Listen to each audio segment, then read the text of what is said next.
Hello, Hi, how are you? I am very well. How are you, Poonam? And where are you calling from? I'm very well, and I'm calling from Adelaide, South Australia. Wow, love it, love it.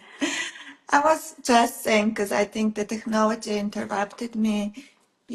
To me, you're one lady, you're a conscious parenting coach, you're a trauma informed, you're a conscious living advocate, but for me, you're also someone whose energy embodies tranquility and calmness and connection. And this is something we are all searching for. Thank you. Yes, we do. We do. And it takes a lot of work um, to get here.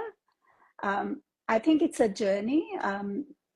Our life's experiences actually um, teach us a lot of stuff, like right from our childhood, um, we view the world through the lens of our experiences, and that shape us.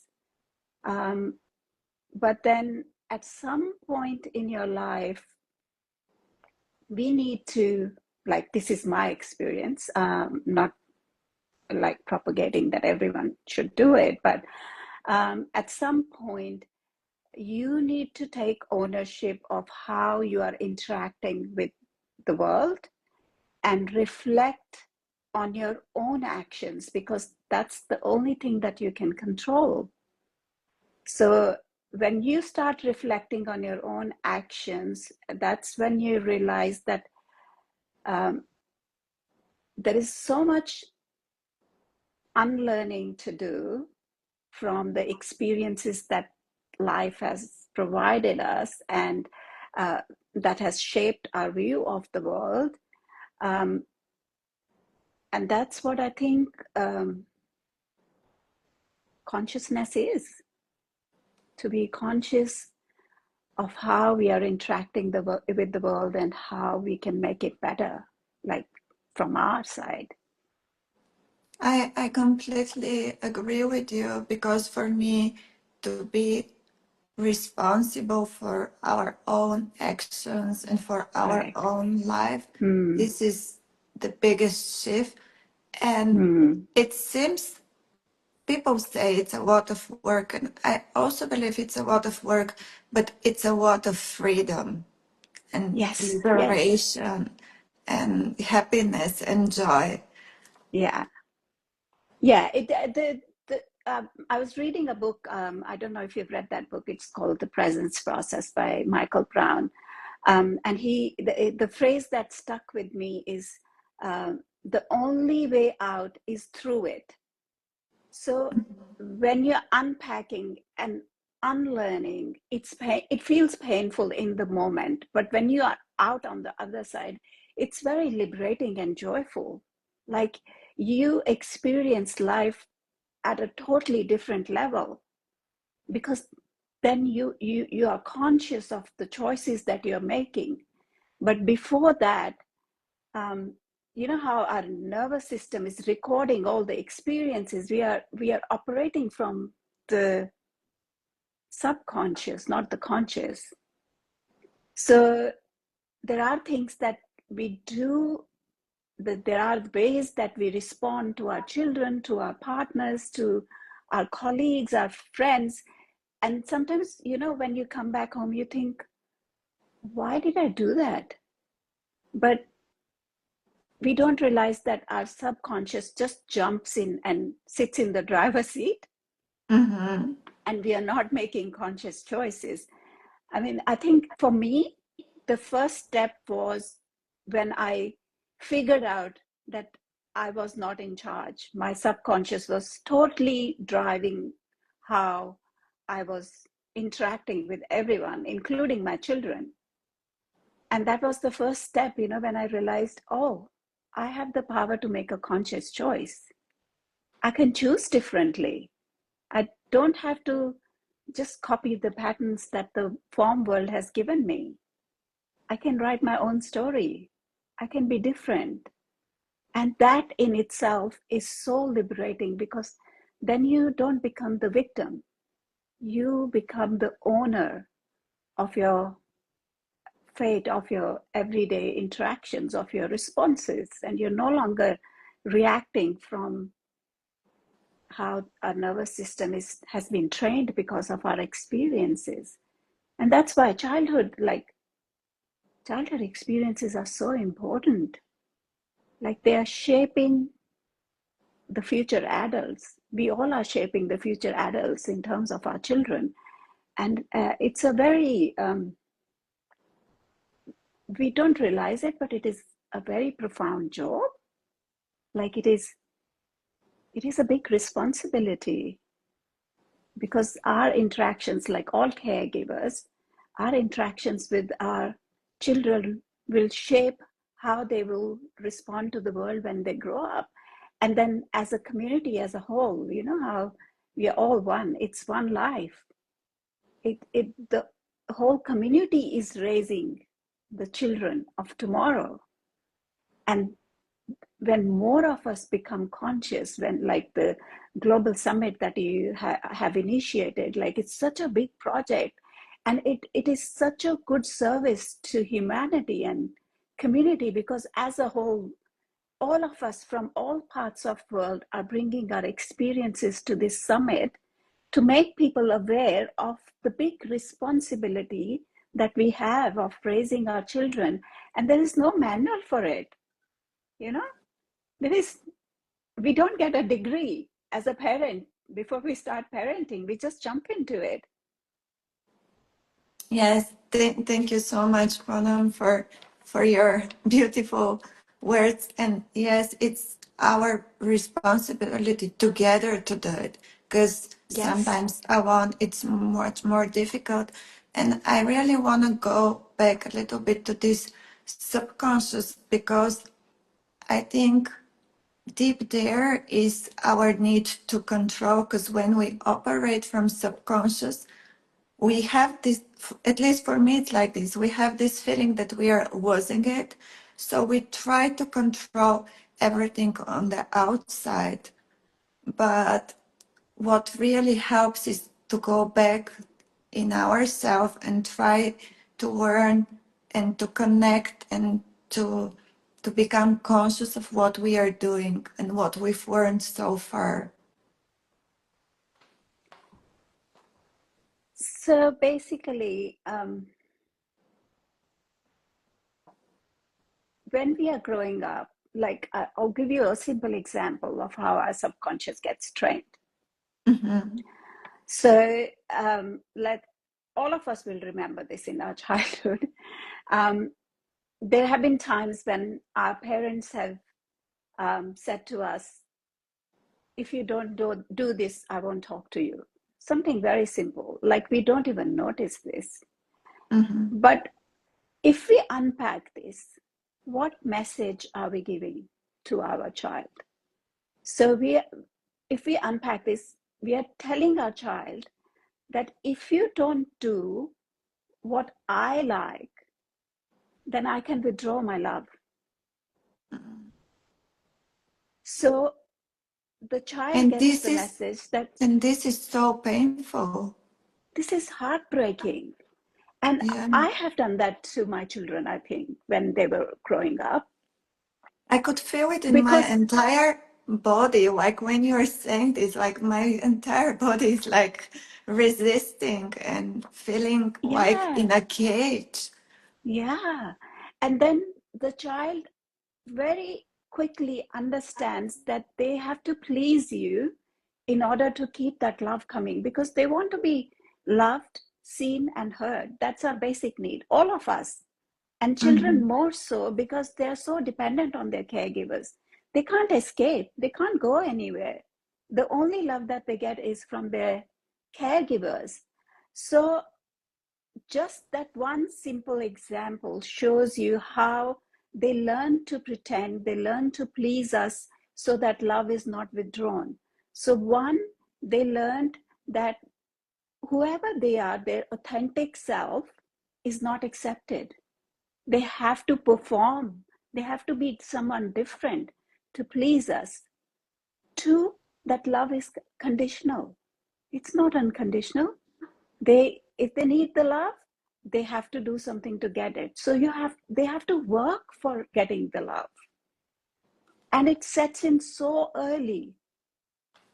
And when we become adults, we project all of that. We still think that love has to be earned. That's why we become people pleasers. We try to please others because subconscious is telling you the love can be withdrawn because it's conditional. It doesn't accept your authentic self. It only accepts when you perform according to the wishes of the other. And that's why we keep seeking validity. We build big houses, we buy cars, we run for careers that are deemed to be like successful, and we are performing in so many different areas only to be seen, validated, and loved. Because that's how we think other people will be pleased. They will think we are someone. So we lose all our authenticity and we get into this roller coaster, I call it a treadmill, of the form world where we are constantly running and chasing because our subconscious thinks that that love can be withdrawn. How sad is that? That we don't get room to express our authentic selves. We don't get, and this is just one example. There are heaps more.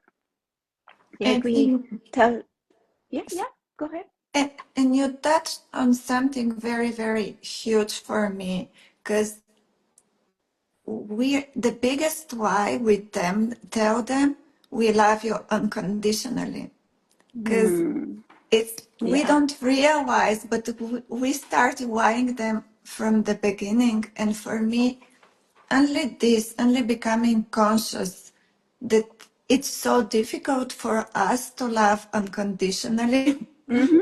Only this But we, realization is huge.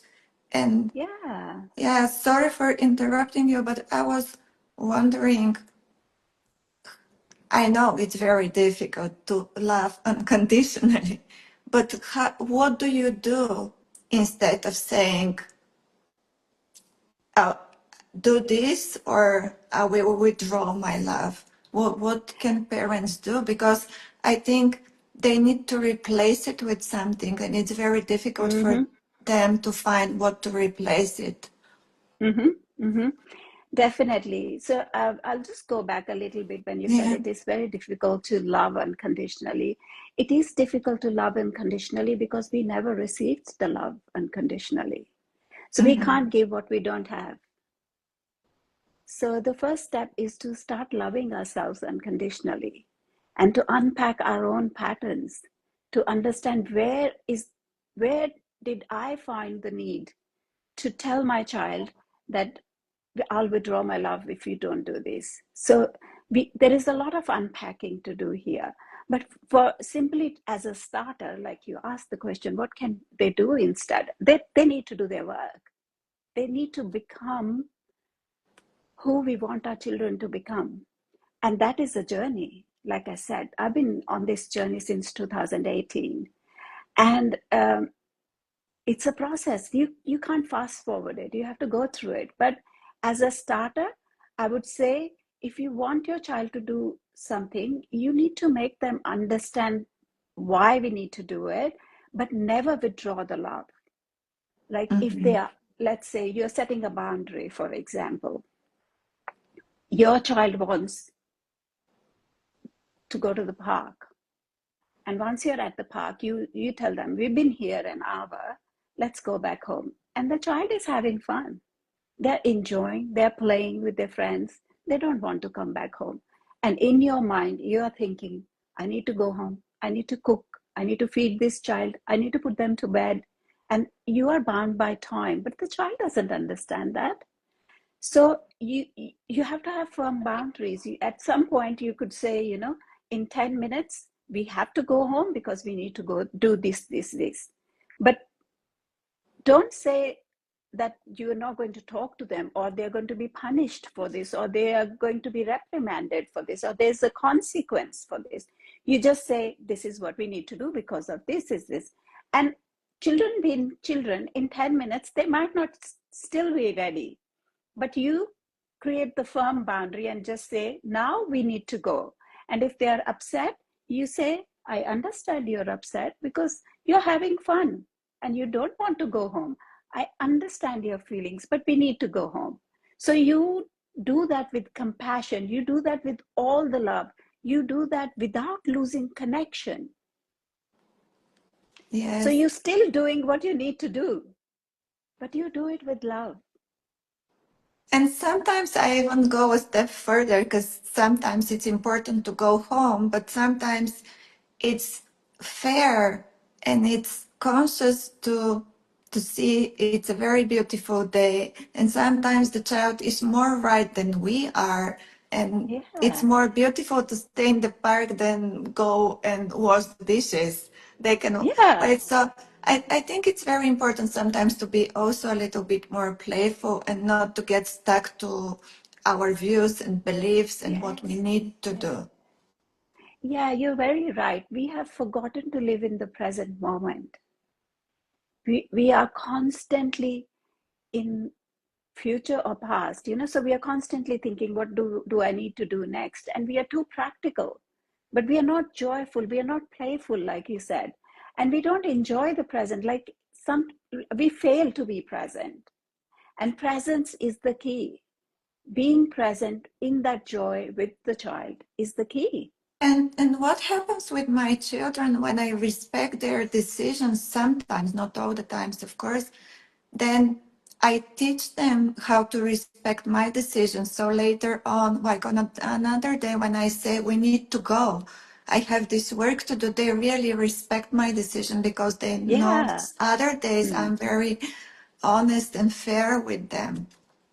So Yes, it's not yes. like we are breaking the boundary, it's like No, no. more teaching them and connecting with them. Yeah. The connection is the key. If the children feel connected, they will do things that we want them to do because we are doing it with love and connection. We're not breaking the connection. We are not withdrawing love. We are present in the moment with them, and that's where the bonding is. And that's where they can be their authentic selves because we are being authentic with them. We demonstrate what it is to be authentic. And sometimes parents think that they have to be perfect. Our children don't need perfect parents. They just need real ones where we mess up, we get emotional, but we come back and repair. So if we shout at them or something at some point, you come back and say, that was not right on my part. I'm sorry I did this. You didn't deserve that. So the repair and the connection actually shows to them that it's okay to be human. But then the love is not withdrawn, it comes back, and it comes back multifold. So they will understand their own feelings and emotions, and they will learn to regulate them more effectively because we've shown them how to regulate and how to repair. Yeah, this deeply resonates with me. I completely agree with you. I just want to briefly touch on the topic that you have for the summit. It's from control to connection Mhm. and parenting as part of healing. And of Yes. course, we are not going today deep in, although we discussed a little bit. But I just wanted to make this point that parenting is more about us and about our healing than about fixing or doing something with the child. Am Yeah. I envisioning it correctly? Can you just briefly tell the parents? Yes. Yes, definitely. Like I said, we will mess up. We won't be perfect. But whenever we feel triggered, whenever we think, how some parents say that, oh, my child is pushing my buttons. Mm-hmm. They cannot push anything if you don't have buttons. Mm-hmm. We have buttons, and that's why we get pushed. So we need to look at our buttons, which we call triggers, as our mirrors to understand why do I become uncomfortable with this situation. So let's say your child is extremely angry about something. They wanted something and they didn't get it, and they're throwing a tantrum. And they tell you, you are mean. And we instantly feel triggered and we think, oh, how can my child say I'm mean? And then the child is screaming and we are screaming as well. So it's a very common situation. But come to think of it, what made you angry? A child is a child. We need to understand they are a child. A 4 or 5 year old may not even know the meaning of mean. They're just using words to express themselves because they don't have the vocabulary otherwise. They're throwing a tantrum. They're acting out. Acting out means they don't have the words, so they are acting. But can you for a moment just stop and reflect on your own behavior? Are you also not acting out when the child says something? Because the child is upset because they didn't get something that they wanted. You are upset because you didn't get something that you wanted. So you're just being a Mhm. child, you know? So those moments, those triggers are your learning points. That's when you start your own healing journey, starting to think, what is it that is making me feel upset about this whole interaction? Because it's just a child being a child. So if you are reacting to that situation and you're not responding from a place of calm, thinking this is just an upset child, it's okay, I'll hold space for their big emotions until these emotions are gone, and then we can talk about the boundary, the discipline, the respect, whatever we want. But in that triggered moment, the child is not understanding anything. So that is a mirror where you need to start your own healing journey. What was it like for me when I was growing up? How was I responded to when I had big feelings? Did I get enough space from my caregivers to express my feelings? If you were told that you just have to follow parents just because they are older than you and not show how you are feeling, then you will not be able to understand how you need to respond to your child when they are having those big feelings. So we need to unpack a lot for ourselves to be able to hold that joyful, loving space for our children to embrace their own authenticity. So these are the small triggers that can start your healing journey. And the more you reflect, and if you work with conscious parenting coaches, they'll take you on their journey with a lot of love and nurturing for you to unpack all of that, so you can heal and you can give your child the biggest gift, where you can help them grow without giving them the burden of your own wounds. Thank you, Poonam, so much. I love those big points that you put out there for people to think about. And I love how you say, like, because conscious parenting coaches, they do this, they teach you how to do this connection with your child, but also with your inner child. And they Mm-hmm. show you this love and compassion, and they show you that you're seen and heard in this world and Yeah, that you're accepted. It yeah, was true. lovely, lovely talking to you. I cannot wait to Thank see you. you on the summit, Poonam. Me too. Yeah. I'm looking forward to sharing all those nuggets and learning from other coaches as well, because obviously there is a wealth of knowledge amongst all of us, and people from far and wide are coming together. So it's going to be a very profound experience. Thank you. So if you want to join the summit, you need to comment parent underneath and we'll share the link with you. Thank you, everyone. Goodbye. Thanks. Bye. Bye. Have a beautiful, beautiful day.